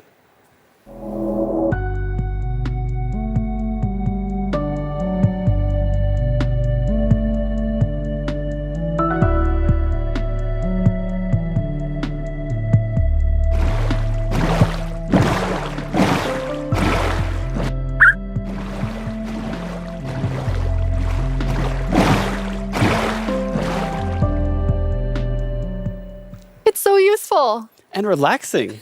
Yes, and especially now, in Caves and Cliffs Part 2, we have even wider rivers, so it's easier to travel on water, so it's going to be extra useful. Yeah, and in the aquifers as well. Yes, so when you go rafting in the caves, you can put your diamonds in the chest in your boat. Oh, it's really nice. Amazing. And you've been working on what I think now will be my favorite tree in Minecraft. Yes, we are adding the mangrove tree to Minecraft. So as you can see here, this is a propagule, and propagules grow from mangrove trees. They're actually ready to grow mini mangroves growing from the mangrove. And you can see here, the mangrove tree grows propped up on root blocks. It has vines hanging down from the leaves. The propagules are actually growing underneath the leaves. They actually grow from the leaves themselves. And I really like how the propagules are looking here.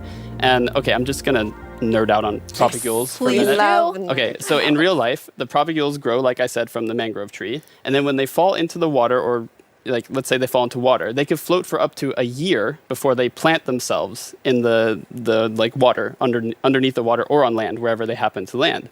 And mangrove trees themselves are actually amazing for like local ecosystems, fighting climate change, for local communities. They're just super trees, and I'm really, really excited that we're adding them to Minecraft. That's awesome. And this is the first sapling that you can plant underwater. Yeah, you can plant it underwater and on land as well.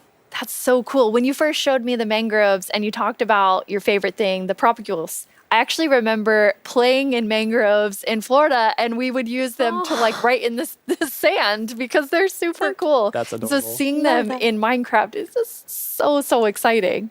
And of course, where there's a new tree, there must be a new wood type. Yes, the mangroves do come with a new wood type. And like always when we add a new tree, we are so happy. Like we get so many questions from the community like, will there be a new wood type? and therefore we're so happy that we were able to add a new wood type for the mangroves. And look at it, I think it's really pretty. And you also don't see like all the blocks here. It's gonna be like a full set for the wood types. It's gonna be like doors and trapdoors and so on. That's gorgeous. I love it. I'm so excited about mangroves, but I just need to mention another thing. Because we decided to go with like really big roots, and I think those are so cool. And we actually prototyped quite a lot back and forth, and it was a bit tricky to decide how the root should look like, as you see in this picture here. But now I'm so happy that we went with the like multi-block roots, because for example, when you like go with a boat and then you can go under the mangroves, and I think that adds such a nice feeling to it. Yeah, like in this picture, it's really nice atmosphere. That's beautiful. I really agree. And like when I was testing, I really loved that feeling of like being underneath it, being like this huge feeling. And I wanted more. I wanted to be surrounded by mangroves. So I was like, why don't I just make a mangrove swamp biome where I'm completely surrounded by them? So as you can see in this video, walking around, you're just completely surrounded in the mangrove swamp. It's just mangroves as far as the eye can see, just like in real life. And you have all the mangroves propped up on their roots, growing in the water, so you can take your boat underneath like Agnes likes. And you're just completely surrounded by the awesome beauty of it. It's so beautiful. Oh, and I mean, during sunset, every time I was testing, I would actually like pause the day-night cycle just to watch the sunset in the mangrove swamp. It was super beautiful. That's absolutely gorgeous. I noticed that was not dirt. Good eye, Lydia. That was wet dirt, otherwise known as mud. That's amazing. So you've actually added mud to do something really cool. Yeah, so we're adding really cool renewability mechanics to mud. The first of which is if you take a dirt block and pour a water bottle on it, then you can get more mud. And then the other one is if you take your mud block and you stick it on top of the dripstone, it will sort of like drip the water out of the mud and eventually dry it out, which turns into clay. I love the renewable clay. Like I always need more bricks. So perfect. Yeah, your local mason isn't going to be super happy with you though. That's actually true. I have this one mason, it's diamond tier mason in my village, and I always trade with them. You're taking a villager's job. They might be a bit upset now, but still renewable clay. Yeah, it's really, really cool. And you're also using mud to make a new block. Yes, we're also adding mud bricks. So mud bricks are a really, really exciting like building block. And as you can see here, the brick texture is actually different than the other stone bricks that we have in the game. So they're sort of smaller, more compact, but it is really cool like to build with. It matches a lot of different block sets, and I'm really excited to build with them. I just love the look of them. They're awesome. So beautiful. We have a creator question for the two of you. Uh-huh.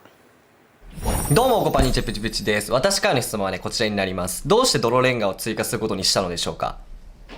I'm so excited they asked this question because I really wanted to answer it. So the main reason that I wanted to add mud bricks to the game is that I really wanted people to feel like all around the world, there are houses built out of mud bricks. So many people around the world have houses, buildings using mud bricks. And I really wanted people who are playing Minecraft to feel like they could build their home and feel like they're at home in Minecraft. So I'm really glad we got to add them for that reason. Amazing. Yes, I mean, it's so important for us that like everyone feels equally welcome when playing Minecraft. Oh, that is absolutely amazing. Now, so we have like amazing new trees. We have mud everywhere. We definitely need something very cute. Yes. Well, very cute and quite derpy because we're adding frogs.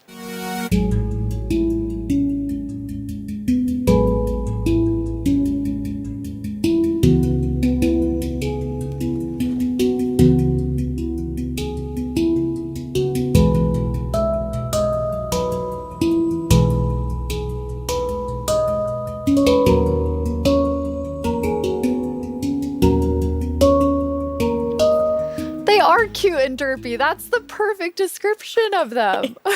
The croaking is amazing. And did you see the one that jumped like backwards? One fell in the water. Silly frogs, yes. And they do love to jump around, and especially on lily pads, and actually also on big drip leaf, because I mean the big drip leaves kind of look like lily pads. But the funny thing with that is then when they jump on top of the big drip leaves, it's gonna tilt and then they fall down. One of them did. It just maybe it's a like frog slide. No. And you're adding another little tiny creature to Itty this bitty. update. Yes, the fireflies. So you can see them roaming around, adding a lot of ambience to the swamp, making it feel just nice and cozy at night. But really, my favorite part of them is just making the world come to life, like feeling like there is life going on all around you. And oh yeah, also their frog food. Yeah, forgot to mention that. They're frog food. Poor fireflies. Yes. Yeah, but look how happy that frog is. Yeah, and That's they're beautiful frog food. So you can both enjoy them in the atmosphere and the frogs get to eat. So that's, Everybody wins. Now, we're calling them fireflies, but Corey, is that what you called them growing up? Actually, no, we called them lightning bugs. I did too. And in Swedish, it's eldflugor, and that's actually literally translates to fireflies. okay. It's very interesting. It became like a lot of people talking about what you called it growing up. But we're really excited to have fireflies or lightning bugs in the game.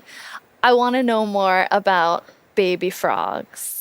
Yes, so all baby mobs in Minecraft are just like tiny versions of the grown-ups, but with frogs we're actually adding tadpoles.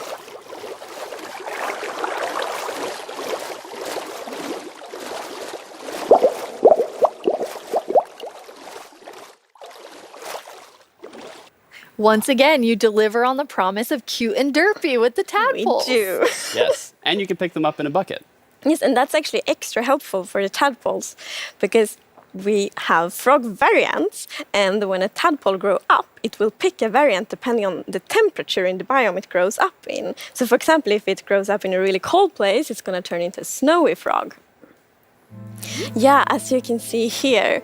So the frogs have kind of like two main systems. One is the tadpole system, and the other one is the cold-blooded system. So the frogs are like the first cold-blooded animal in Minecraft. And in real life, there actually are frog variants that pick a color depending on, or they adapt their color depending on temperature. And we wanted to have that in Minecraft. We wanted to Minecraftify it. So therefore, the tadpole's going to pick a variant instead, depending on the temperature. That's so cool. And there are 3 variants. Yes, it's going to be 3 variants. Okay, so we've seen 2. What's the third one? The third one is the tropical frog. Yes. So let's say you were venturing out into the desert or the jungle, and you take your tadpole with you, and if it grows up there, it'll turn into a lovely tropical frog. And what I really love about the tropical frogs is how just relaxed they look, and they're like blending into the sand almost. They're just so relaxed, just chilling there. Yeah. Yes. And I think there was a reason that they were colored that way. There is a reason they are white. So I was reading a lot about frogs. Always when we had something new, we read up a lot. It's super fun because we can be really geeky. And then I learned about the real-life frog that's called grey foam-nest tree frog and lives, for example, in Angola, Botswana, and Kenya. And that frog can actually turn almost white to avoid overheating. So that's like the inspiration for the tropical frog in Minecraft. I love all 3 of them. And you have these different color variations, but you also have something else special about the frogs. Yes, so each frog variant is going to have something unique that will be useful for the players. But we actually don't even know what that is yet because we are working on the frogs right now. That is so cool. So Corey, which frog is your favorite? Oh, it's got to be the snowy frog. They look so cozy. Ooh, I'm tropical frog. I'm very interested to see which one the community loves the most. I love them all of them. Yeah, exactly. Thank you so much for joining us, Corey, and taking us into a deep dive of all really cool swamp things. Yeah, happy to be here. Thank you, Corey. Thank you, Corey. Corey. I'm just going to hop on out of here. Bye, Corey. So many puns. I like that, though. This is quite an awesome update. And I mean, I really see the name for the wild update. You get a bit of everything in it. Yes, and I love the contrast. Yeah, as you can see in this pretty concept art, it's really like that beautiful nature and the super terrifying deep dark. And I love that contrast between these two things. It's absolutely amazing. Well, we're getting close to the end of the show, and as always, the time has flown by, and a lot has happened during this show. So let's look back at some of the biggest announcements, and then we will reveal the winning mob.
Now it's time to see what mob you chose to add to the game. Hey Jens, do you have the results? Yes, I have them right here in my chest. Wow! Really exciting. You really came in style. Here you go. Thank you so much. That looked really comfortable. Mhm. Okay, but now it's time to announce the winner. Okay, and the winner is the LA. Wow! Yes, I'm super happy about that. It's a lovely, lovely mob. That is so exciting. So Agnes, when can everyone expect the LA? So the LA will be included in the Wild update and it's gonna be released next year. Next year, the Wild update with the LA? I can't wait. Thank you all so much for joining us. Minecraft wouldn't be what it is today without all of you from all of us at Mojang Studios. Thank you so much. Bye.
Minecraft Dungeons.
The Arch-Illager's potion supply is no more, and it'll be a long time before the witches recover from this blow. Well done.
By the Arch-Illager's decree, all free folk are now enemies of the Illager Empire. Somewhere in these woods, a caravan is transporting villager prisoners to labor in far-off lands. Find the caravan and stop the Illagers, or there's no telling what dreadful doom will befall our villager friends.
These villages are free from the clasp of the Illagers, all thanks to you.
You did it, and the villagers of the pumpkin pastures go on to fight another day.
the Arch-Illager seeks to summon armies of the undead using a power that rests deep within an ancient and forgotten desert temple.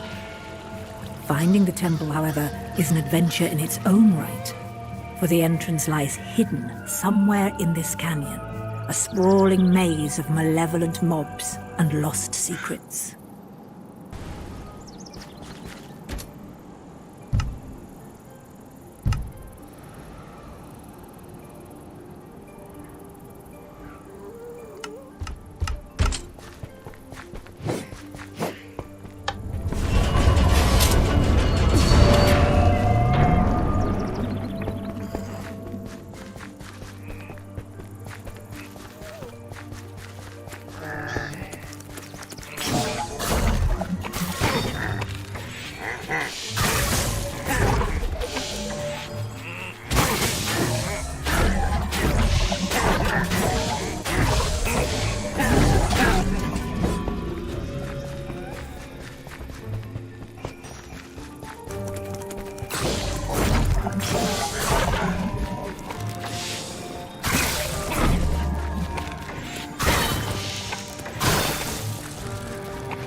You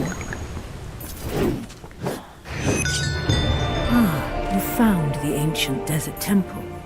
Who knows what truths and treasures await you inside?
Deep within these halls awaits a powerful nectar.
necromancer's staff is destroyed. Once again, the arch-illager is thwarted.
Unexpected wilderness stretches out before you. Far from home and surrounded by the endless void, you must defend yourself against the creature's draw.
step you take brings you closer to the end.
The shard fell deep within the jungle, where it spawned a horrible creature.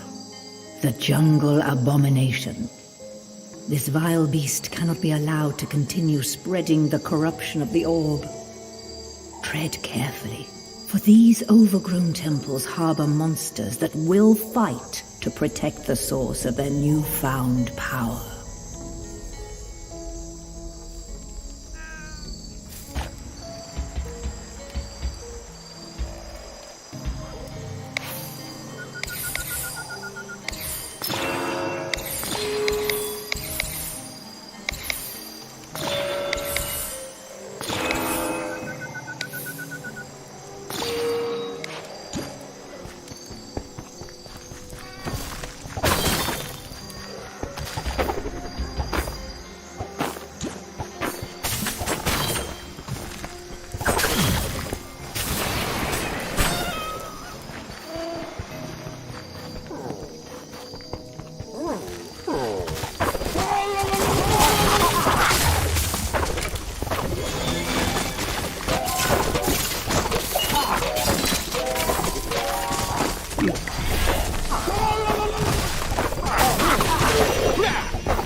With the jungle abomination defeated and the shard destroyed, the jungle begins to recover from its nightmare.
When the orb of dominance shattered, it split into powerful shards that spread across the overworld. A shard fell upon this unlucky land, and a creeping winter is now consuming this once lively place. Until the shard is destroyed, the devastating frost will continue to spread, smothering all life in snow and shadow.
cold seems to be spreading from this lonely fortress, which can only mean the shard is within.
Deep within the lone fortress, a wraith, distorted by the shard's influence, is the source of the creeping winter. The shard must be destroyed before this wretched wraith can turn the world to nothing but ice and snow.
Deep within the lone fortress, a wraith, distorted by the shard's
that the wretched wraith and the orb's shard are dealt with, these tormented lands can begin to thaw.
You fought bravely to the very heart of the void and reached the last bastion of the enemy's power. Seek out the enemy that lurks here and bring an end to this madness.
bravely to the very heart of the void and reach the last bastion of the enemy's power. Seek out the enemy that lurks here and bring an end to this madness.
By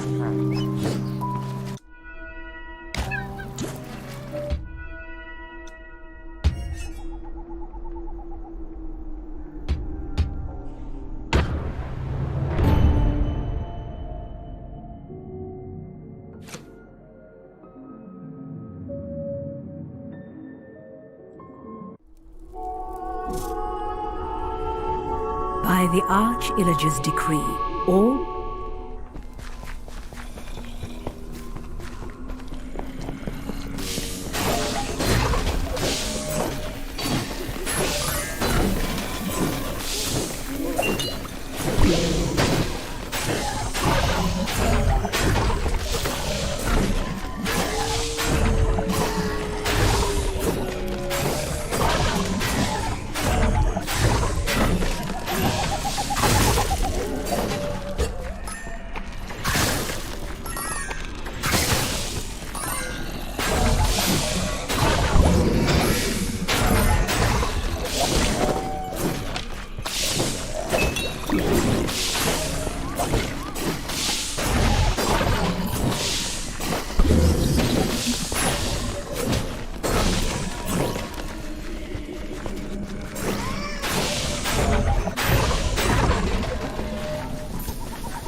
These villages are free from the clasp of the Illagers, all thanks to you.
The arch it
ancient desert temple.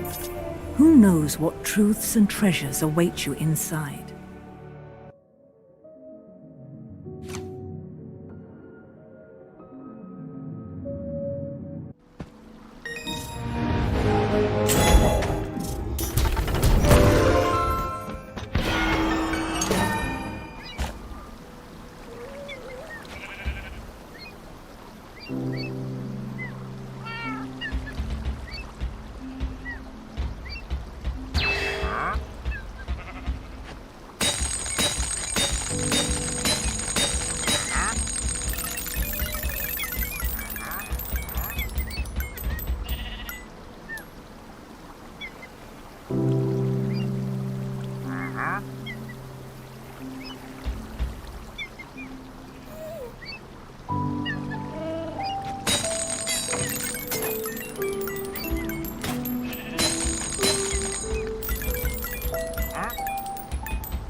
Necromancer's staff is destroyed. Once again, the Arch-Illager is thwarted.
staff is destroyed.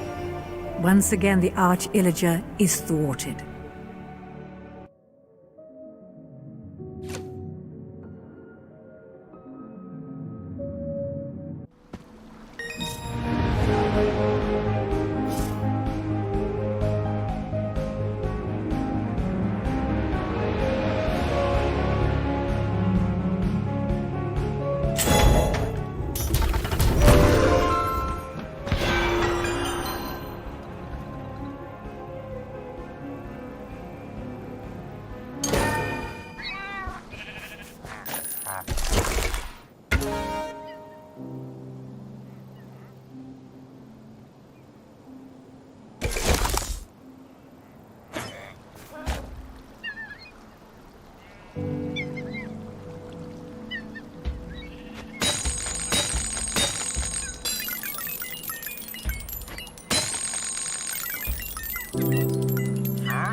Necromancer's staff is destroyed.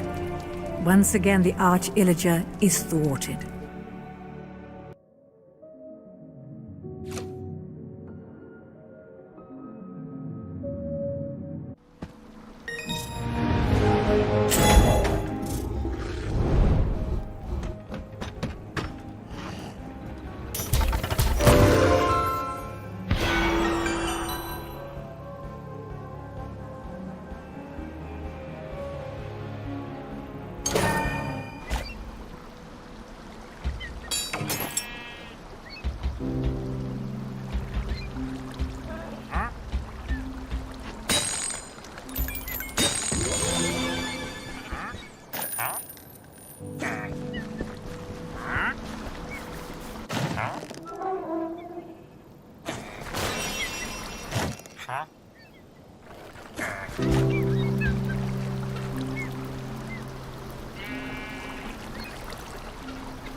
You fought bravely to the very heart of the void and reached the last bastion of the enemy's power.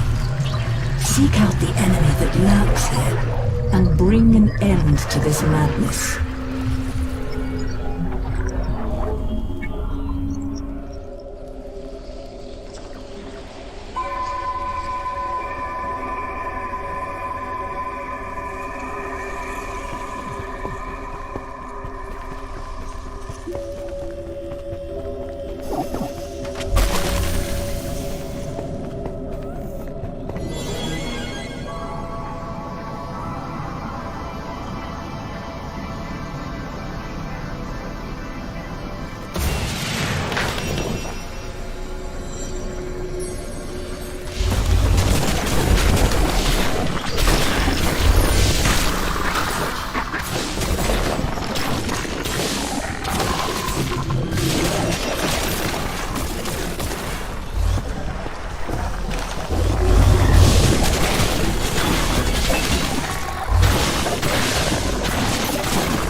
With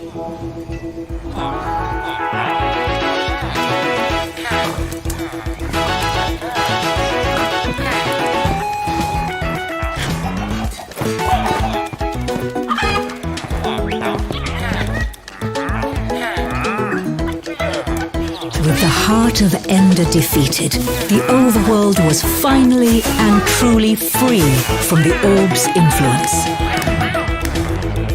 But even as this story ends, is a hero's work ever done? As long as adventures await, heroes will answer the call.